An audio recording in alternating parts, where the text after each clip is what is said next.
I'm just delighted to be your moderator for our session this evening entitled Best Approaches to World History, What and How to Teach Now.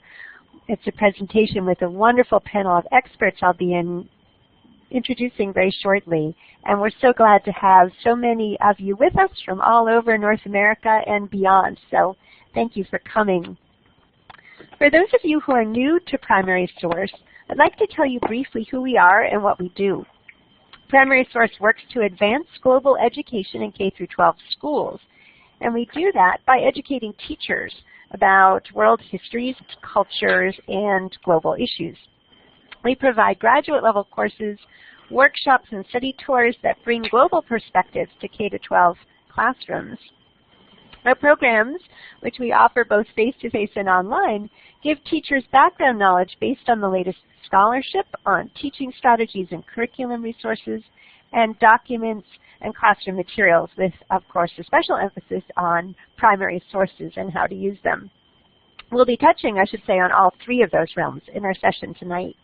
We have courses and classroom resources for teaching about Africa, Asia, Latin America, the Middle East, the diverse history of the United States, and, as is the case tonight, the interconnected global world. Approximately 25 educators participate in our programs each year, and that means that we reach over 200,000 students, or 200,000 students benefit from our work annually. And you're welcome to learn more about us by visiting our website, www.primarysource.org. Tonight's session, Best Practices, Best Approaches to World History, is the inaugural offering in what we anticipate to be a series of world history webinars, which we'll be offering once or maybe twice per year. The purpose of this series is our recognition that the world history teaching community is a very active and engaged one, but in contrast with the wealth of professional development opportunities for those of your colleagues who teach U.S. history, there's really much, I would say, a dearth of offerings, PD offerings, on the world history side for middle school and high school educators. So we thought that we could begin to help fill that gap with this series. And again, I would mention for those of you who've joined more recently, we would love your suggestions this evening. So what are the world history topics you most want or need to know more about? And who are the speakers you'd like to hear from? You can type those ideas into the chat box throughout the session tonight, and we'll be paying close attention to your comments. Looks like we've gotten a lot of votes for ancient history already, so that's great. Vote with your feet, with your fingers. To launch this series tonight, we're so very fortunate to have with us an extraordinary panel of presenters, and I'd like to introduce all three of our speakers now. They're waiting patiently in the wings for us to get started, and then we'll have them start their presentations in order. So we begin with this evening with Heather Street Salter. Heather is a professor of history. I'm going to get the slide up. Sorry. Thank you. Changing. There we go. Heather Street Salter is a professor of history and director of world history programs at Northeastern University. Heather co-authored the very popular text, Traditions and Encounters, A Brief Global History, and more recently she's become involved as well in the long version. Heather's expertise includes the global history of colonialism, commodities and products in world history, imperialism and gender, and the pedagogy of world history, all of which I think would make great webinar topics. She's the author of Martial Races, the Military, Race, and Masculinity in British Imperial Culture. Heather is our keynote speaker tonight, and we asked her to speak about what's new and notable in world history scholarship. Next, we're so pleased to introduce you to and have with us this evening Ross E. Dunn. Ross is Professor Emeritus from San Diego State University and a past president of the World History Association. Some of you may know him as the author of The Adventures of Ibn Battuta. More recently, he's a co-author with Laura Mitchell of a new world history textbook titled Panorama, a world history. Ross currently directs the World History for Us All model curriculum project for middle and high school courses, and he'll be introducing that to us tonight and the very fascinating conceptual framework behind it. I think you'll find some answers about in regard to the questions about fitting in content in the very broad scope that is required of world history educators. So thank you, Ross, for joining us as well. And finally, Jennifer Hansen is our third presenter. Jennifer is our primary source librarian. She received her Master of Library Science degree from Indiana University. Prior to joining Primary Source, Jennifer was the instruction coordinator and reference librarian for Emerson College. Jen is dedicated to presenting teacher professional development opportunities related to world histories and cultures. She frequently presents on global and multicultural literature, finding and evaluating information, and using technology in the classroom. Tonight, she'll be sharing her 5 top picks for the World History course, some new and notable go-to sites to enhance middle and high school curriculum with all kinds of fantastic digitized primary sources that can make world history real and engaging for your students. So Jennifer, thank you as well for joining us. We're delighted to have you with us. And finally, a few quick logistics. After the webinar this evening, we will email you a link to the webinar recording, which you can watch on our YouTube station. So rest assured, you'll have access to all of the resources and references that will be presented this evening.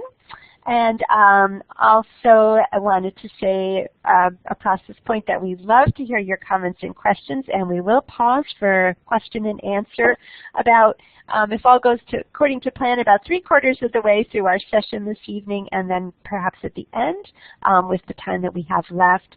So feel free to start typing in questions throughout the webinar in the chat box on your screen in the bottom of the left column, and we'll monitor those as we go along. Or if you'd like to speak to the presenters live, that's great too, and you can raise your hand and we'll call on you when it's time for that conversation. So with that, I think we are ready to begin. And Heather, I'm going to turn it over to you, Heather Street-Salter. And again, we welcome you, Heather. I'm really excited to hear what you have to share. Thank you so much. Can you hear me? I can, we can. Thanks, Heather. Great. Well, first of all, thank you all for coming, and thank you, Primary Source, for inviting me to be here. It's also a pleasure to be here with Ross, who is just fabulous. And so just keep in mind as I'm talking that if there are subjects that I touch on that you want more information about, please feel free to ask in the questions, or else you can also contact me. Susan, I'm assuming that my contact information will be available. You can contact me after the webinar as well. Thank you, Heather. That's great.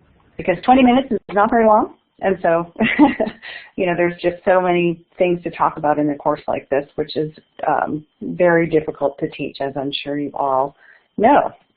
Difficult and rewarding at the same time. So just for full disclosure, I want to talk for a few minutes about my teaching philosophy in terms of how I go about teaching world history. I've been teaching world history since 1998. Also, as Susan mentioned, an author of a textbook, but the classroom is its own animal, and it took me a long time to figure out exactly how I wanted to approach it, and it's always still a work in progress. In my classes, I'm always most interested in connections and linkages as opposed to state by state or region by region coverage. As a scholar of world history, those connections are what really gets me interested, and so that's my main focus in class. That said, I use the textbook in order to provide a narrative depth and a structure for the class, because I really feel that without a textbook, and without a textbook that you like, and I understand that some people have choice and some people do not have choice, I think it's very difficult for students to get that big picture. Even if we take apart the big picture as we move along, I think that narrative structure is really important with a textbook. Then I use class time in order to really focus on those particular themes, those connections that I like to talk about. For example, the Columbian Exchange, slavery, the family in world history, world wars, decolonization, Cold War. There's all kinds of things that I like to focus on that have a global scope, and all of them rely on recent world historical scholarship. So that's how I like to use class time. But there's also something else that I think is really important, and that's I'm so glad that Jennifer's going to be talking to you about the primary sources, because one of the things, ironically, that tends to get lost in world history classes, and I think a couple of you mentioned this in the chat box already, is that, of course, we're talking about people, but we're talking about so much time and so much space that sometimes actual people get lost. And so I think it's really important to keep those human voices coming into the classroom via primary sources. I like to use contemporary literature, but that's because I now mostly teach the modern section. But having those human voices continue to come in, because students respond so much to those human voices. I think it's very important to keep those coming into the classroom. So that's really my philosophy of teaching and my methodology, I guess, of the way that I approach it in the classroom. And I realize that some of us have much more freedom to do certain things in the classroom than others. Sometimes we have a curriculum that we have to follow. Hopefully there are some things in here that you can play with even if you don't have a lot of freedom. So I'll start with talking a little bit about the state of the field of world history scholarship, because it's so relevant. Actually,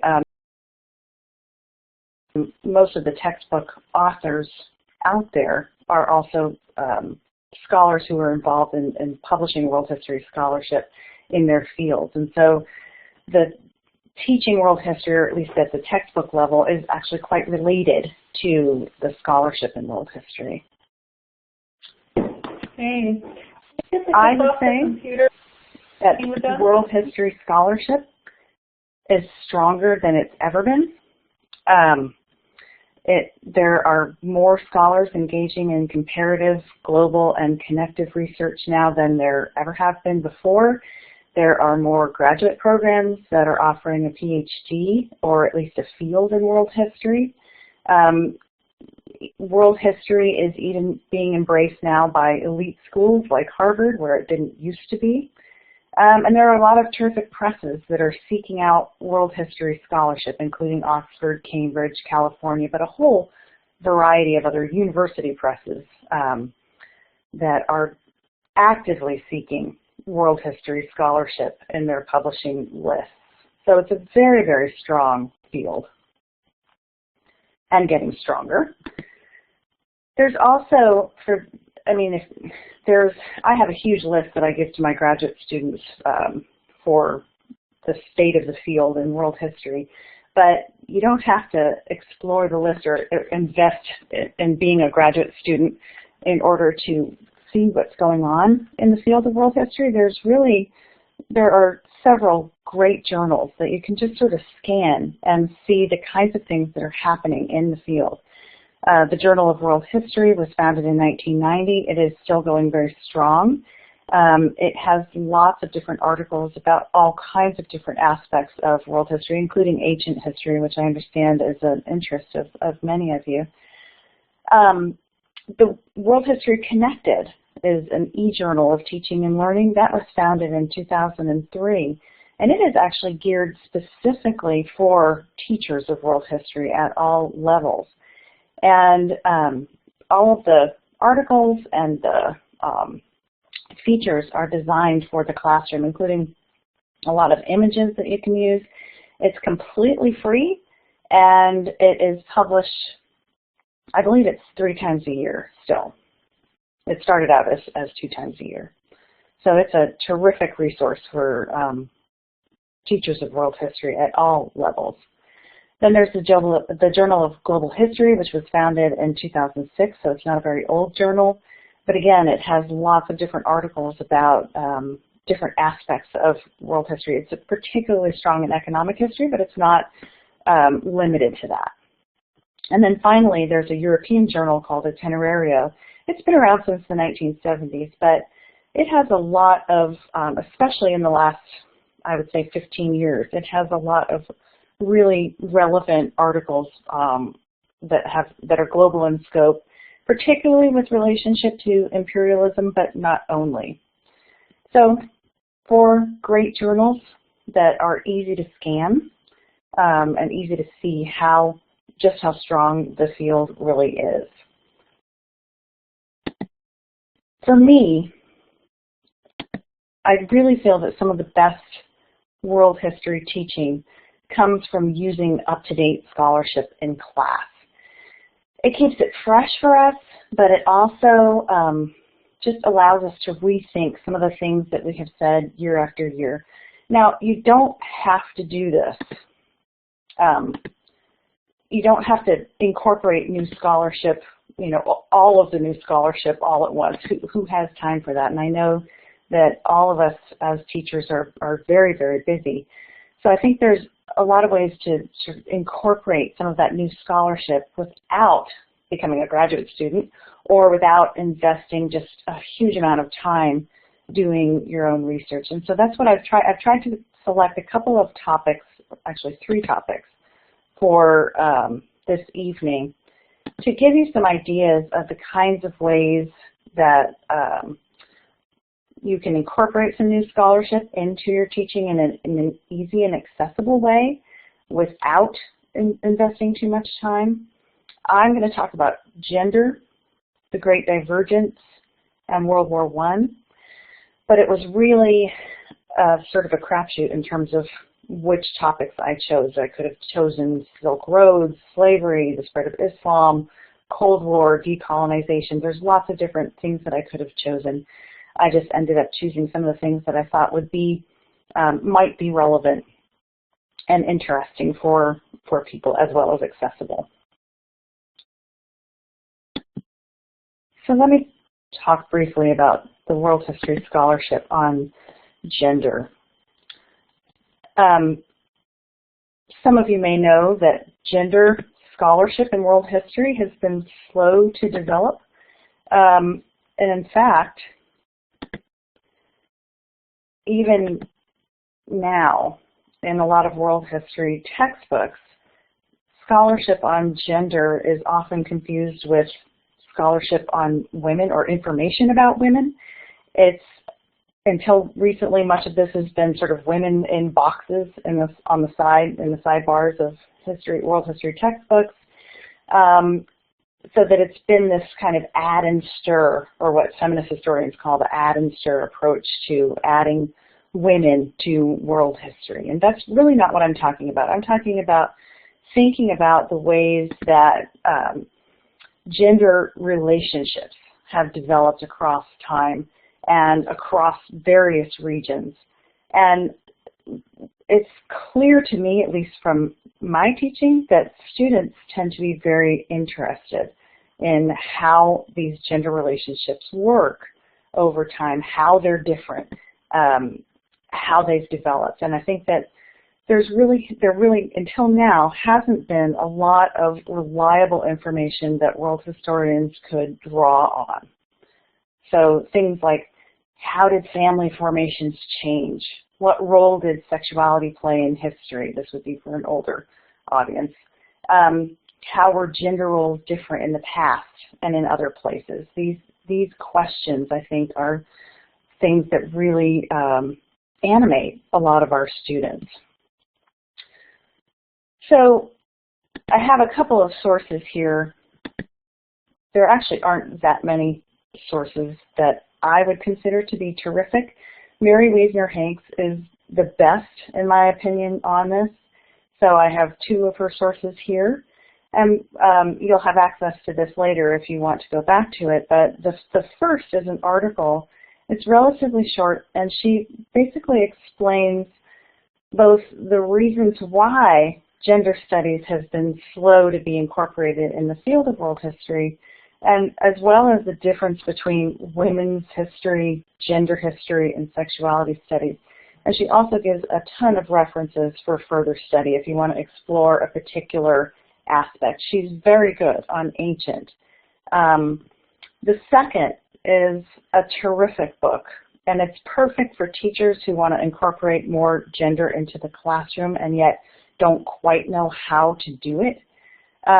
It can even be assigned to older students. It's written very accessibly. In fact, she intended it for the college market.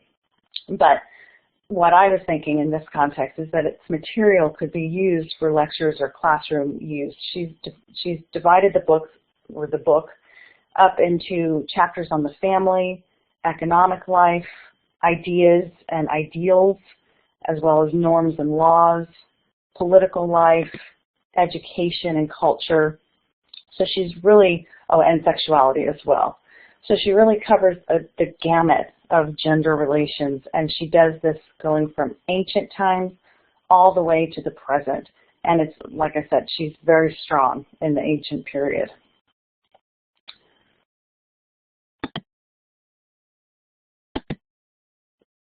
The second topic I just wanted to mention is the topic of the Great Divergence. I saw that several of you had the East versus West issue in terms of things that you wanted to see covered in future seminars or future webinars. This issue is one of those that can help sort of start sorting out how you want to think about this in the world history classroom. The Great Divergence debate remains one of the most active debates in the field of world history, and it has really changed the way that we think about the history of the modern world and the place of the West versus the rest. So hopefully this will be helpful to some of you. And I guess the question really that drives the debate was that at what point did Europe gain ascendancy over much of the rest of the world? It used to be said, and most of us grew up with the idea that this was something that happened in around 1500. During the so-called Age of Discovery.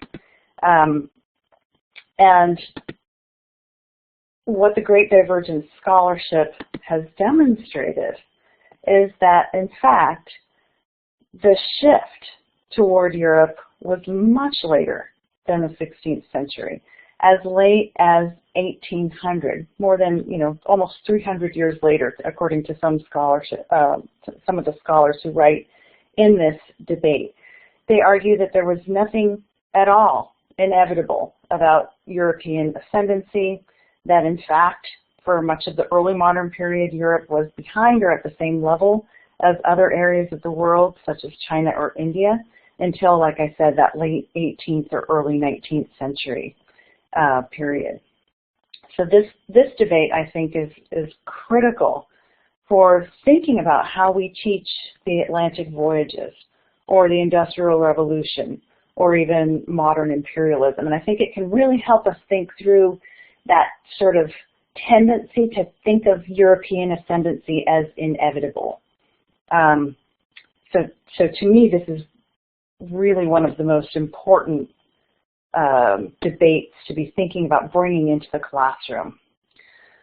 So I'm going to give you a couple of sources here, but these are not the ones that I'm going to recommend to you. I just want to show you that there are a few, in case any of you did want to invest more time. Some of the most important books, in my opinion, in this debate are Ken Pomerantz's The Great Divergence. It came early in the debate, and thus it sort of drives the title of the debate. China, Europe, and the Making of the Modern World Economy. A much more recent is by Prasannan Parthasarathi, Why Europe Grew Rich and Asia Did Not. Again, talking about global economic divergence. Both of them, for different reasons, make the argument that, in fact, the divergence happened much, much later than earlier scholars have indicated. But what I'm going to recommend instead of reading these two long books is that helpfully, and actually my graduate students are extremely happy about this book as well, Jonathan Daly has just come out last year with a book called Historians Debate the Rise of the West.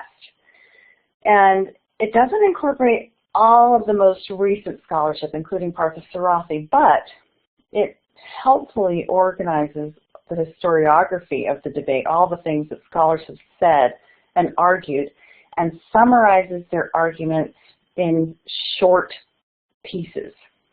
So it allows you to see the whole shape of the debate without reading, you know, the 30, 40, whatever books that are part of the debate. So it's a way to understand not only the ways that world historians have rewritten the periodization of European ascendancy after 1500, but also what's at stake in those arguments. In my experience, students find this very interesting. They tend to think that, you know, why haven't we been told about these later developments? That can spur a lot of discussion in classroom, at least according in my experience. Okay, and then the last issue, I guess, that I wanted to bring up in terms of new scholarship is World War I. And this is near and dear to my heart because I'm writing a book on World War I, and therefore it's I'm very familiar with all of the scholarship on the global aspects of World War I. But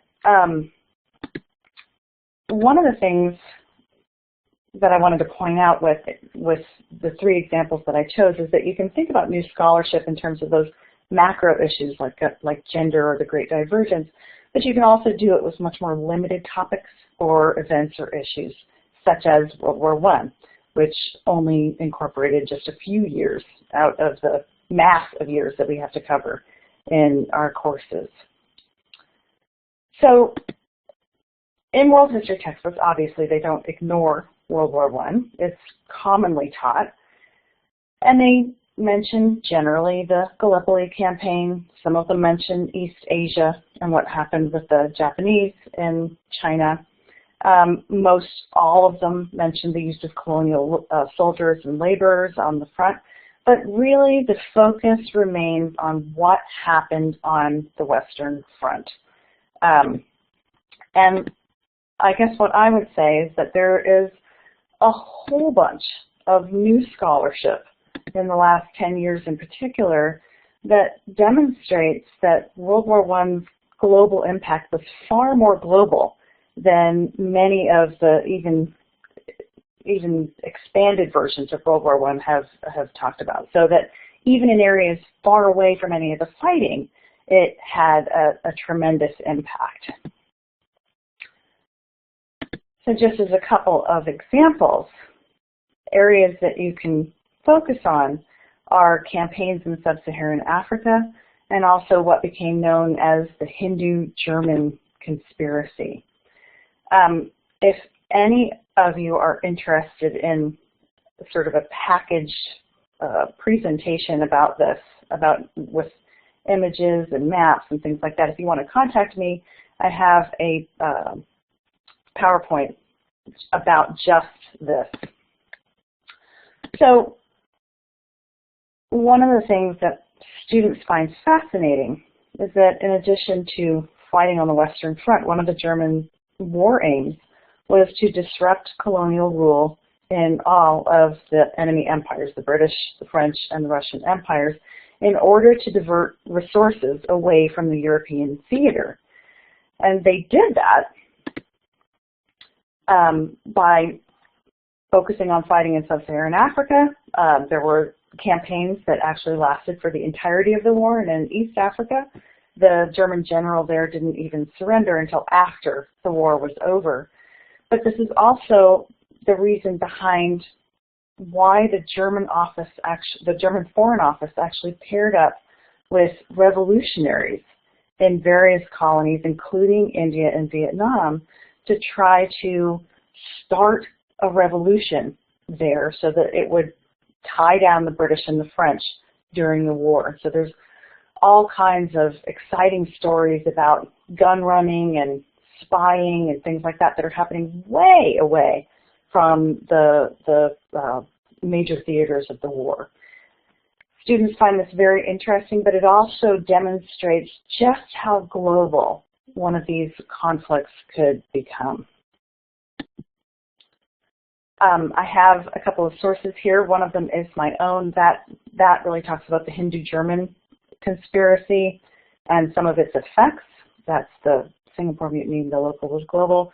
But for East Africa, an accessible article is How the Great War Raised East Africa. And then the final one is a book by Sean McMeekin. It is a book, but it reads like a novel, and it does a really nice job of bringing the Hindu-German conspiracy and the role of the Ottoman Empire into focus. So it's quite readable. And I think that's really mostly it. Again, I'd be happy to talk about other areas, and I'd be happy to share the PowerPoints about World War I. But the point is that all the world history courses that we teach should be thought of as works in progress. And I think we can always learn something new from emerging scholarship and just adding a little bit in at a time. And so I feel like these courses are things that should change over time based on the kinds of things that we're reading and the kinds of things that we're... Thank you, Heather. That's a very motivating and extremely helpful presentation. You definitely got takers for your PowerPoint. People are greatly interested in that. So thank you so much. That was perfect. And we will, although there is no perfect world history course, that was a perfect introduction. Thank you. We're ready, I think, to turn it over to Ross Dunn, and Ross is going to speak about a remarkable model curriculum that he's been working on. So Ross, why don't you turn your microphone on and I'll turn mine off, and we'll turn the session over to you. Thank you, Susan. Am I audible to you and everyone? Yes, you sound great. Okay, good. So I also have a PowerPoint that should be appearing here shortly. Back in 2001, a group of middle school teachers, high school teachers, and college professors, together with some technology experts, under a grant from the National Endowment for the Humanities, began the development of World History for Us All. And this is an online website and curriculum that aims to offer an alternative approach to world history that draws emphatically on up-to-date scholarship in world history, as well as the scholarship in the issues of cognition, of how students learn, retain, and understand history. We've drawn on that as well. I'm going to back it up to that first slide just so you can see the URL for World History for Us All. If you type in World History for Us All, you'll go there easily. And that's the home page of the site, and I won't dwell on that. In fact, I'm going to give you a very, very quick introduction to World History for Us All. I want to set this in context by situating the curriculum in the context of what several world historians have been calling the New World History. But to do that, we really have to go back and ask ourselves, what was the really old world history, as well as the not-so-old world history. By the really old world history, I mean this. This is world history defined essentially as the study of Europe, or more broadly of Western civilization. In this type of world history, the story begins on the plains of East Africa with the evolution of Homo sapiens, and then it moves north and to the west, up to Egypt and the Middle East, over to Greece and Rome, into medieval and modern Europe, and then across the Atlantic to encompass the United States, with history culminating, I don't know, somewhere in downtown Los Angeles.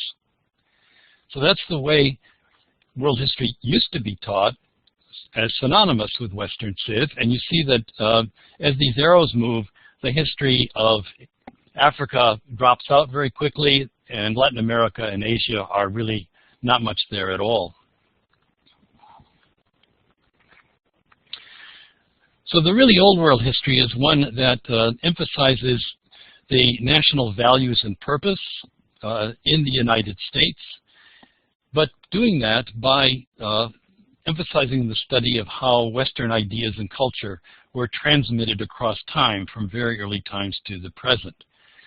This approach sees cultures and civilizations, especially Western civilization, as natural units of historical investigation. That is, civilizations as things or entities that move through time. And by this approach, or the advocates of this approach would say that truly globe-girdling, inclusive world history is not possible because there are just too many of these civilizations and cultures to cover. You can't do all that, so let's just focus on our own. Then there's the not-so-old world history, which developed back in the 1960s and is still quite widely taught.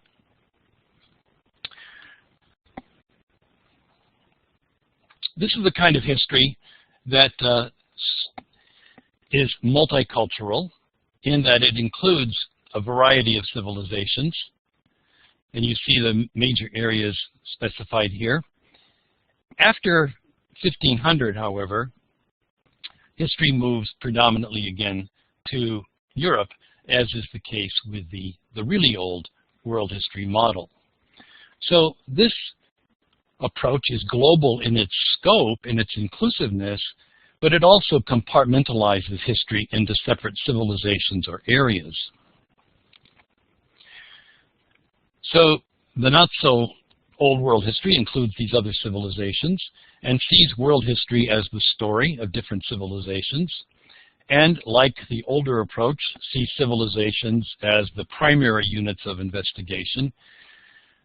Also, usually advocating the point that, well, once you've established the characteristics of civilizations in Africa, Asia, Middle East, Latin America, once you've done that, then in the modern period you can safely go to Europe and focus on that alone, because that's where the really important stuff was happening, like the Renaissance, the Reformation, the Enlightenment, the French Revolution, and so on. Here's an example of still taught in California, where I'm located. This is the 7th grade curriculum, and you notice how it is structured here with the first part of the course is different regions or civilizations treated like silos, one after another. And then the second part of the course moves strictly to Europe and concerns the topics that you probably would expect to see in a study of modern European history, and the rest of the world largely falls out. So that brings us to the New World history. What do we mean by that? Well, first of all, it's the idea that the Earth is the primary location of historical investigation. I want to say right away that this does not mean that we give up the study of regions or particular civilizations, particular cultural or ethnic groups, particular nations, but that the primary location of historical investigation is the world as a whole. So then the primary purpose of study is not to cover nations and civilizations, but to do this, to ask good questions about the human past.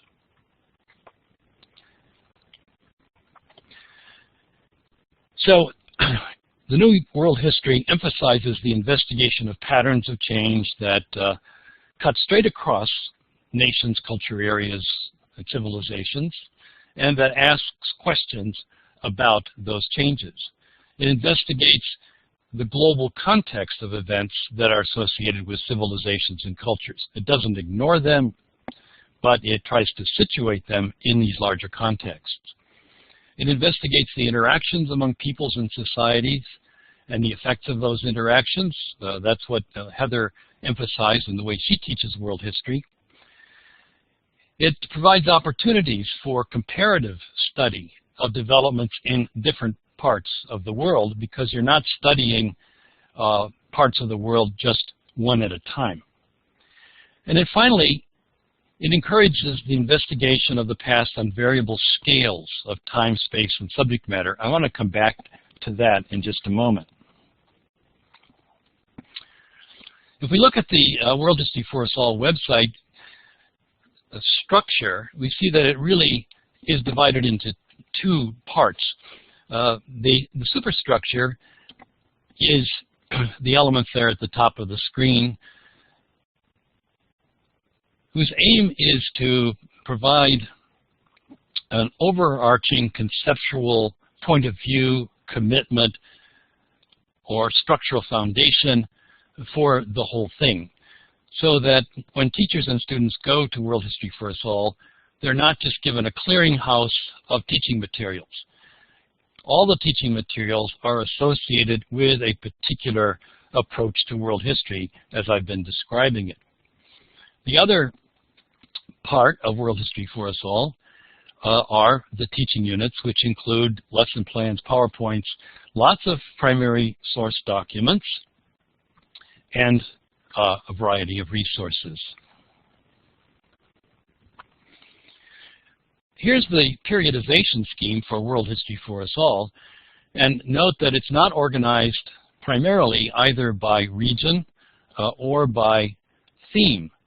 And again, themes would be something that would be encouraged, but that these are not the primary categories. So in other words, what we have is a kind of unilinear approach to the chronology of world history. The whole world and its people march together through time, at least at these large scales. You can also notice that as you move down, the eras get shorter and shorter, and I think there's reasons for that that I won't go into now. But Big Era 1 ends in 200,000 years ago. And so there is some encouragement in both Big Era 1 and 2 to give greater attention in world history to the Paleolithic era, which represents something like 97 or 98% of the human experience on Earth. When you get down to the end, we have two units that divide the 20th century and carry on into the 21st century. So that is the primary chronological structure, emphasizing the unity of humankind, the story of humankind, posited on the idea that human society does have a history and that we can discuss it. I know this looks something like a computer motherboard, but this is just a basic outline of, or graph, diagram of the structure of the curriculum. And the heart of it is the teaching units.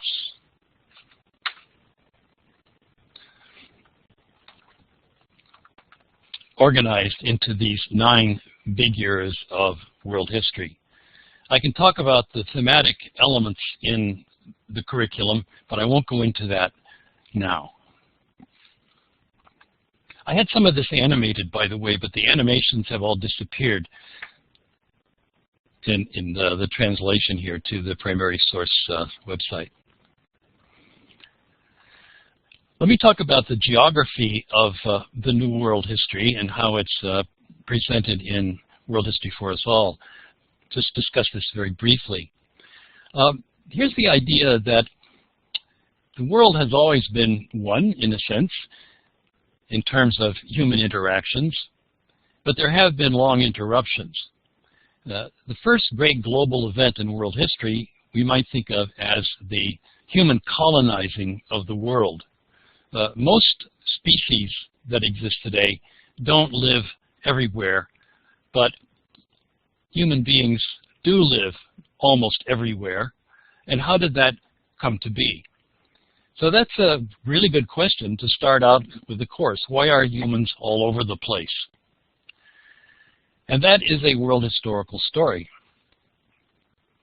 However, there was a long period of time when the world was largely separated in terms of the absence of interactions among human groups.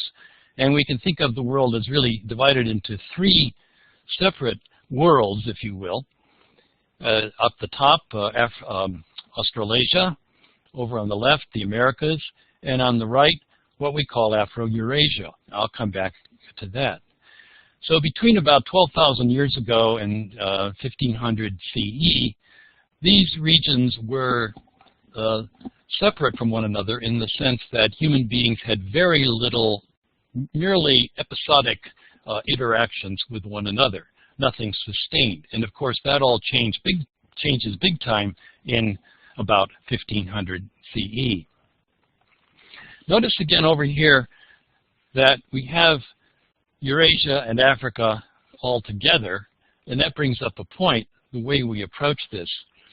We're all familiar with the concept of Eurasia, of Asia and Europe together, but we usually continue to think of Africa as a very separate place, even though when we look at this mass on the map, it doesn't seem to be such a separate place at all. You can even walk from Africa over into the Middle East, if you can find a bridge across the Suez Canal. So we emphasize this idea of Afro-Eurasia, that is, to think of this whole region as a kind of place in the world in which human beings have interacted for a very long time. So this is a very interesting way to think about ancient and medieval history in Afro-Eurasian terms. It encourages comparison, for example, among ancient empires. Susan, I'm just going to give you a gentle reminder that you should be winding down the world, your tour of the world. Oh, I've gone over. Sorry. Okay. So after 1500, well, here's the whole world. And I think we understand that. I'll skip that one. I wanted to say a word about the issue of scales in world history, and I'd be glad to share this PowerPoint with others. This idea is simply that we can examine the past at a variety of scales, not just one or two. And this is one way we might do that, and the way we might pose questions on the past in regard of different scales. And this is one that really has to do with the Great Divergence, a close-up study on coal and industrialization, a bigger one on England and the world, and an even bigger one on why such a strange thing happened in the world in the 18th century. And the fact is that our teaching units are all organized according to these levels of scale for examination. So we have different teaching units at different scales, from panorama, which looks at developments in very, very broad terms, to landscape, which is sort of middling, and close-up, which is more the conventional scale of historical investigation. There's lots of teaching units, about 60-some teaching units on the site now. The curriculum is absolutely free, and you can use it in any way you like. So excuse me for going over. The last time I looked, I had 5 minutes left. No, thank you, Ross. That's wonderful. You did a remarkable job of sharing so much in such a short period of time, and we were so happy to be able to bring world history for us all to this group tonight. It is a truly remarkable gift to the world history teaching community, and we are so grateful to have one of its greatest architects and cheerleaders with us tonight to talk about it, and I know you'll all be exploring it. I think it's also, I'm so glad you got to say a word or two about that question of the nesting of lesson units and scale, because I think it's a very interesting response to some of the questions that people have already typed into the chat box about how you fit it all in and how much detail to go into. So I think for those folks grappling with that question, the curriculum is it's another reason to check it out and to explore it. Ross and Heather, I'm going to ask you to stand by, and we'll take some questions. There's already been some great questions. We're going to run out of time to answer all of them, but we'll take some in a few minutes. But I think at this point it makes sense to turn to Jennifer and hear a version of her presentation, and then we can have our three panelists respond to a few questions at the end. So Jennifer, can I ask you to jump in now and present your 5 top picks? It's like the Academy Award. Thank you, Susan. Thank you. So I do have 5 websites to share with you all.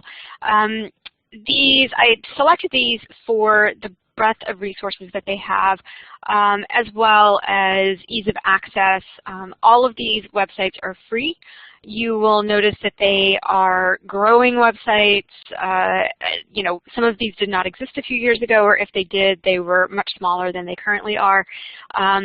There's a real effort in the online community today among libraries, archives, and other institutions to digitize and make available as much material as possible.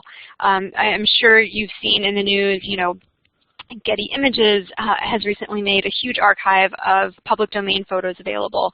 The National Portrait Gallery and the Smithsonian have recently made photo archives available. So I'm going to be showing you just very quickly, because I do want to get to your Q&A. The first site that we have is the British Library Online. The URL is here, and Jingjing's putting them in the chat box as well.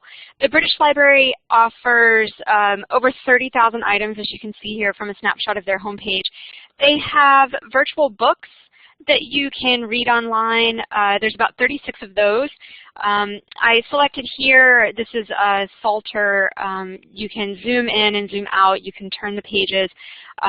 You know, beautiful books and illustrations. They have everything from the first atlas of Europe to sketches of Leonardo da Vinci, a Ramayana, you know, and Bibles and other materials like that. So if you're doing anything, you know, in this kind of medieval Renaissance time period, you've got some really great resources there from the British Library. They also have a number of online exhibitions. Again, there's about 35 or 36 online exhibitions. This is a snapshot of the Caribbean. It's just called Caribbean Views. There's over 1,200 images and maps in this one exhibition. So just imagine, you know, 36 exhibitions, but hundreds of materials available through each exhibition. Again, these are digitized images and texts. You can zoom in on them. So if you have a smart board or a Promethean board, or you know, any way that you can project the material to your class, it's a nice way to analyze primary sources. I really like the online exhibitions here because in addition to the primary sources, you also get some secondary material and interpretive and contextual information about each item. The next collection is the Heilbrunn Timeline of Art History. This is from the Metropolitan Museum of Art. This has been one of my favorite websites probably for the past decade. You know, I did a project when I was in graduate school on great art history websites, and this was one of the top ones, and since then it has just grown immensely. They offer world maps and timelines. You can search if you want to look at a timeline of, you know, let's say 1000 to 1400 AD. You can select that and then look at art of Asia, of Africa, of South America. There are also thematic essays. There's over 930 thematic essays that have been written and included on their website. These are written by the museum's curators, educators, conservators, scholars from surrounding universities. Again, really great contextual material. The essays are very readable if you have, you know, I would say probably for high school students, these are really nice snapshots of information. Each thematic essay has a slideshow that you can then connect the art and artifacts with the time period that you're reading about. For maps, one of the great map collections that's available online is from the Perry Castaneda Library at the University of Texas. This collection, again, they are constantly updating this website. I think, today when I was on it, some of the most recent updates were just in the past week. As you can see from this snapshot on the left-hand side, they have world maps, maps of different world regions. There's also historical maps and topical and thematic maps. This screenshot shows some of their topical maps. These are, current events and current interests. So, for example, you can see situation in Iraq, mapping Boko Haram. They're pulling maps from different online media resources around the world. In addition to the topical maps, they do have historical maps, and this is where, you can find, historical maps from the 1400s, 1500s. This particular one is the growth of Russia in Europe between 1300 and 1796. You can zoom in on the maps. It gives you citation information for where they have digitized the map from. You also have thematic maps. So if you are, teaching population, land use, energy, you can find maps from around the world based on those themes. The Perry Castaneda Library also has links out to other websites with maps, both historical and more contemporary. And the World Digital Library, this is, I would say, of all of these websites, this is probably one of the newer ones. The World Digital Library has been around for 3 or 4 years. This is a collaboration between the Library of Congress and UNESCO. They have partners around the world, dozens of partners. I think it's getting close to 90 now. Archives, institutions, libraries around the world that have selected artifacts that are important to their culture and their history, and the Library of Congress has digitized those and included them in this collection. As you can see here from the homepage, there are materials from over 194 countries, over 11,000 items in the collection. You can search and read the website in 7 different languages. The educators and curators at the World Digital Library have told me that the most popular language is actually Spanish to be used on the website. When you have an item, the item itself will not be translated. So if the material that you're pulling up is a Chinese manuscript, the manuscript itself will not be translated, but you can translate the actual page, the bibliographic information, into one of 7 languages. You can click on any item and zoom in great detail. These are very high resolution digitizations. You can also download many of the items. You can listen to a page. So if you have students, who may have trouble reading the text or might need to listen and read at the same time, there is that option, which a lot of teachers really find useful. The World Digital Library, as I mentioned, it's got materials from over 194 different countries, so it really spans the globe. If you're teaching anything in world history, you're likely to find something that you can use from this website. And the last site that I wanted to mention is the Internet Archive, archive.org. You may have heard of the Wayback Machine, where you can type in a website and find different versions of that website. But what the Internet Archive also offers are text collections. So you can find materials from Project Gutenberg, as well as other online library and text collections like Open Library and the Smithsonian.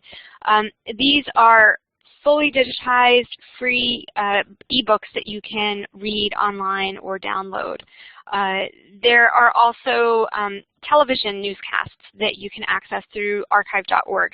They have a TV news archive where you can search, for materials back to 2009, and you can find different newscasts. This is a great way to examine how an event, for example, the Arab Spring, how that's being reported around the world. And this is just a screencast so that you can see when you do a search. I searched here for Ukraine, and I got materials from PBS and Al Jazeera America, as well as other outlets. So those are very quickly, in a nutshell, 5 great resources for finding materials for the world history classroom, both primary and secondary materials. I'll turn it back over to Susan now. If you have any questions, feel free. You can email me. My email address is jennifer@primarysource.org. I'm happy to answer any questions that you might have over email. Thank you so much, Jennifer. As always, that was marvelous and very helpful. So I think that we can just cheat a little bit here and take 6 minutes to have discussion. If some of you need to leave, I know we're right about on the border of our out of time, but let's do that. It's so unusual to have our 2 scholars with us. And I think I will begin with a couple of written questions, one for Heather and one for Ross. But if we can also take, let's say, 1 if we're efficient and maybe 2 audible questions. So in the meantime, if you would like to ask a question on air, go ahead and raise your hand and we'll get to you in just a few minutes. So we can give efficient answers to these questions. That would be great. Heather, several teachers, including Chris, have been very interested in your opinion about historical fiction. Is it kosher? Is there a place for it in the world history classroom? Could you comment on that? Sure. Am I audible now? Yes. I think I am. Okay. Yeah. So I saw that, and I'm very interested. I love historical fiction myself. When I use fiction in the world history classroom, though, I don't use historical fiction. I use contemporary, fiction that was written at the time. This is much easier for the modern and early modern periods. I don't use a lot of European fiction at all, or American.